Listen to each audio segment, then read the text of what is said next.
महोदय, मैं इस बिल के समर्थन में बोलने के लिए खड़ा हुआ हूं। महोदय, इस देश के 3 पूर्व मुख्यमंत्रियों को जेल जाना पड़ा। एक मेरे राज्य के पूर्व मुख्यमंत्री अभी हाल ही में बेल पर छूटे हैं। बगल में एक राज्य के मुख्यमंत्री 11 साल की सजा काटकर जेल से निकले। एक अन्य राज्य के मुख्यमंत्री को भी लंबे समय तक जेल में रहना पड़ा।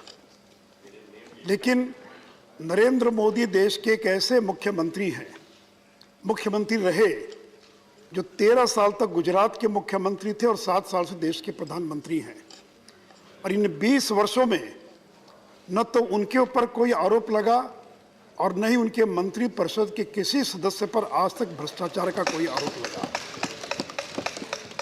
और महोदय, ये जो 3 एजेंसी हैं, सीबीआई, ईडी और सीवीसी, ये करप्शन से लड़ने का एक बहुत बड़ा हथियार है। और सत्य महोदय,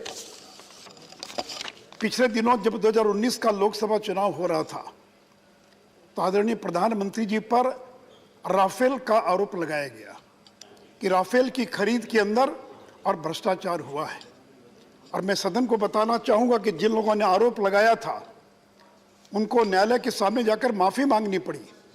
और यहां तक कि राफेल के मामले में सुप्रीम कोर्ट ने कहा कि we are thus of the view that the review petitions are without any merit and are accordingly dismissed.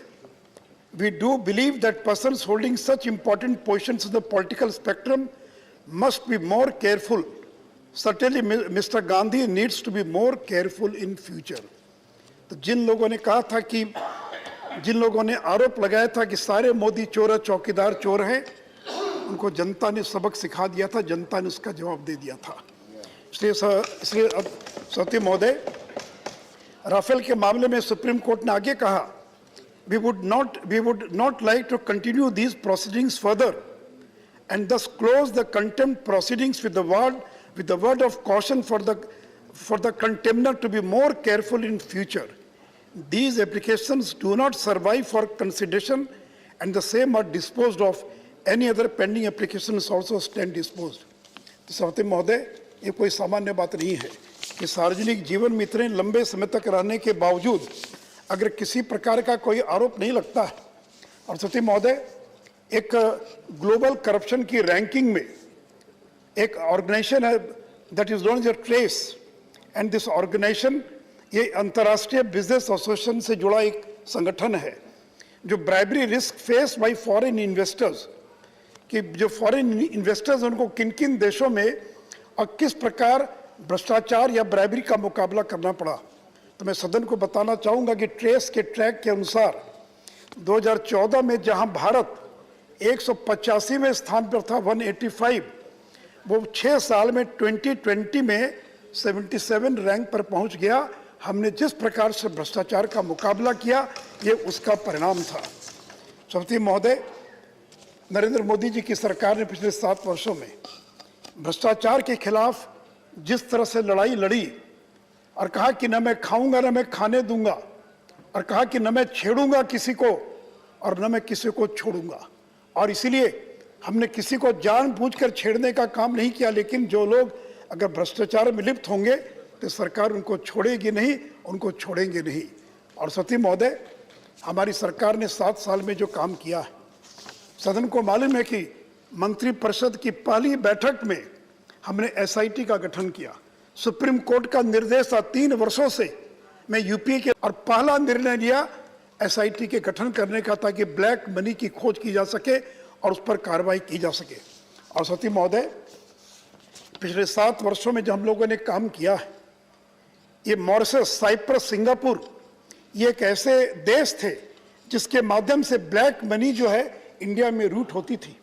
और फिर यहाँ की सरकार ने कानून बनाया ताकि मॉरिशस, साइप्रस और सिंगापुर से जो आने वाली ब्लैक मनी थी इसको रोकने के लिए, और उस समय हमारी सरकार ने कानून बनाया।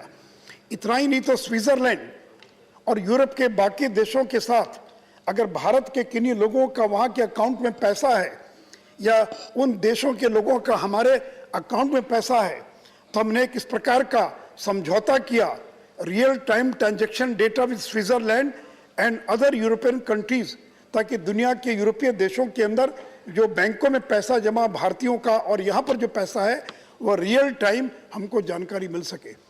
सभापति महोदय, बेनामी ट्रांजैक्शन का कानून कब बना था, लेकिन इस देश में यूपीए की सरकार ने लागू नहीं किया और बेनामी ट्रांजैक्शन कानून को उसका लॉ बनाकर, रूल्स बनाकर श्री नरेंद्र मोदी जी की सरकार ने लागू करने का काम किया।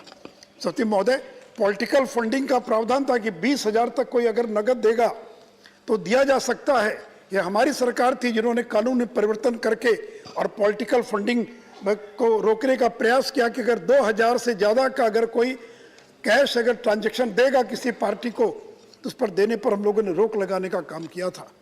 और सभापति महोदय, चाहे वो नीरव मोदी हो, चाहे वो मेहुल चौकसी हो या विजय माल्या हो, ऐसे लोगों को वापस लाने के लिए हमने कानून बनाया, fugitive economic offenders bill, to empower law enforcement agencies to confiscate the assets of economic absconders।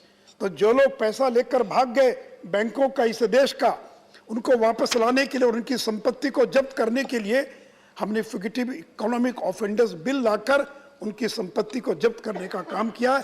यह है नरेंद्र मोदी जी की सरकार। महोदय, मैं आपको ये भी बताना चाहूँगा कि यूपीए की सरकार में कोल ब्लॉक के आवंटन को सुप्रीम कोर्ट ने रद्द कर दिया था।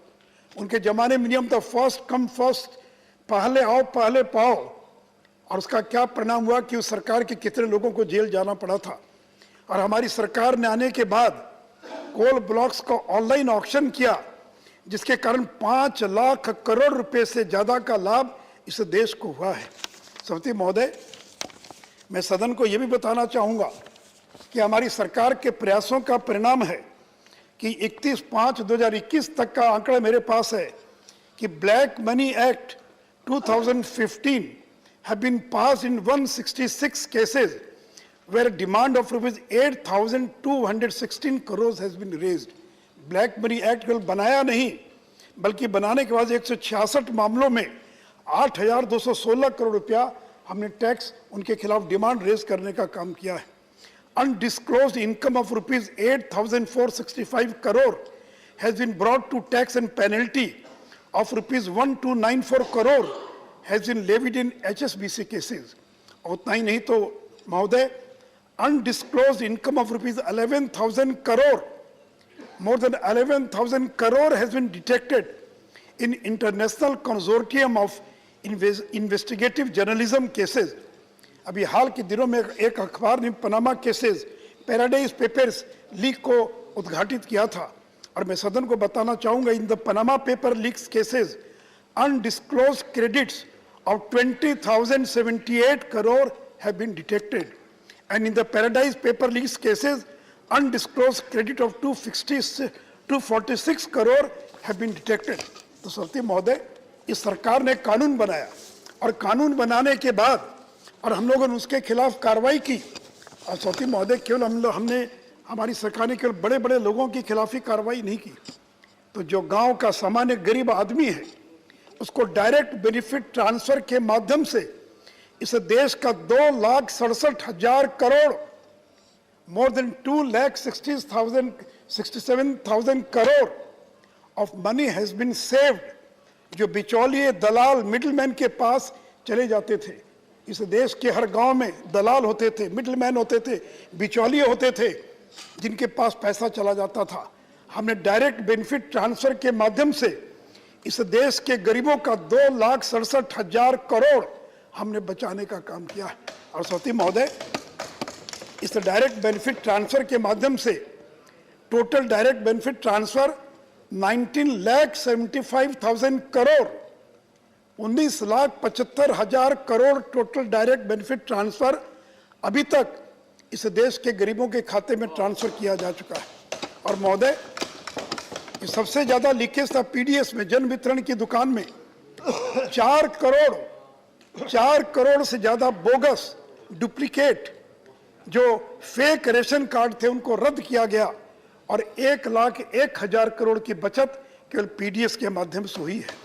सभापति महोदय, और उसी प्रकार ये जो गैस कनेक्शन के अंदर एक आदमी को एक गैस कनेक्शन लेने का अधिकार है, लेकिन बड़े लोग 5-5, 6-6, 1-1 दर्जन गैस कनेक्शन रखते थे। मैं सदन को बताना चाहूंगा, डीबीटी के माध्यम से हमने 4 करोड़ 11 लाख से ज्यादा फेक डुप्लीकेट जो गैस कनेक्शंस थे उनको हमारी सरकार ने रद्द करने का काम किया, जिसके कारण 72,000 करोड़ की बचत इस देश को हुई है। सत्य महोदय, उसी प्रकार स्कॉलरशिप में करीब 24 लाख फेक स्कॉलरशिप जो बच्चों को जा रही थी उसको हमने रोकने का काम किया है। खाद के अंदर आज अगर कोई खाद की फर्टिलाइजर की दुकान में जाता है या पीडीएस की दुकान में जाता है तो पॉस मशीन लगी है, आपको अपना फिंगर पहले वहां लगाना पड़ेगा पॉस मशीन पर, उसका आइडेंटिफिकेशन होगा बायोमेट्रिक, और तभी वो फर्टिलाइजर ले सकता है या तभी वो पीडीएस की दुकान से अनाज उठा सकता है। और करीब 10,000 करोड़ रुपए से ज्यादा की बचत केवल इसके माध्यम से हुई है। तो महोदय, लोग कहते थे कि इस देश में गरीबों का खाता कैसे खुलेगा, उनके खाते में डीबीटी कैसे जाएगा। तो सती महोदय, मनरेगा में इस देश के प्रत्येक गरीब को मनरेगा की जो बेनिफिशियरी हैं उसका एक एक पैसा उनके बैंक खाते में जा रहा है। और मैं सदन को बताना चाहूंगा 33,475 करोड़ की बचत केवल मनरेगा के अंदर डीबीटी के कारण इस देश को हुई है। सौती महोदय, वो चाहे पेंशन योजना हो, वृद्धावस्था pension, old age pension, 10 lakh से ज्यादा फेक और बोगस जो बेनिफिशियरीज थे उनको पकड़ा गया। उसी प्रकार विमेन एंड चाइल्ड डेवलपमेंट में 1 करोड़ से ज्यादा जो बेनिफिशियरीज थे वो डिटेक्ट किए गए। सौती महोदय, मैं केवल सदन को ये बताना चाह रहा हूँ कि नरेंद्र मोदी जी की सरकार है और इसलिए जो लोग सीबीआई, सीवीसी और ईडी के बारे में तरह तरह के आरोप लगाते हैं, हम लोगों ने पिछले 7 साल के अंदर जो वचन दिया था इस देश की जनता को सामने कि न खाऊंगा और न खाने दूंगा, और जब तक नरेंद्र मोदी देश के प्रधानमंत्री हैं हम किसी को छोड़ेंगे नहीं, और भ्रष्टाचार के मुद्दे पर हम किसी प्रकार का कोई समझौता नहीं करेंगे। वो सरकारें हमारे चाहे केंद्र की हो चाहे हमारी राज्य की सरकारें हो। सती महोदय, अच्छा होता कि अगर विपक्ष के लोग सदन में मौजूद रहते तो वो भी बताते कि उनको 10 साल मौका मिला, उन्होंने भ्रष्टाचार को रोकने के लिए क्या कार्रवाई की और हमारी सरकार ने 7 साल के अंदर क्या कार्रवाई की है। और सती महोदय, माननीय मंत्री महोदय ने ये स्पष्ट बता दिया है कि सीवीसी और जो स्पेशल पुलिस एक्ट जो सीबीआई का बन रहा है, संशोधन किया जा रहा है, इसके अंदर अगर कार्यकाल बढ़ाया जाएगा तो वह कोई सरकार अकेले नहीं बढ़ा सकती है। जो उस कमेटी में 3 लोग हैं, chief justice of India, prime minister of India और लीडर ऑपोजिशन, तीनों मिलकर जब उनकी सहमति बनेगी तभी उनका कार्यकाल बढ़ाया जा सकता है। राष्ट्रपति महोदय, मैं इस बिल को लाने के लिए सरकार को धन्यवाद देता हुआ अपनी बात समाप्त करता हूँ। जय हिंद।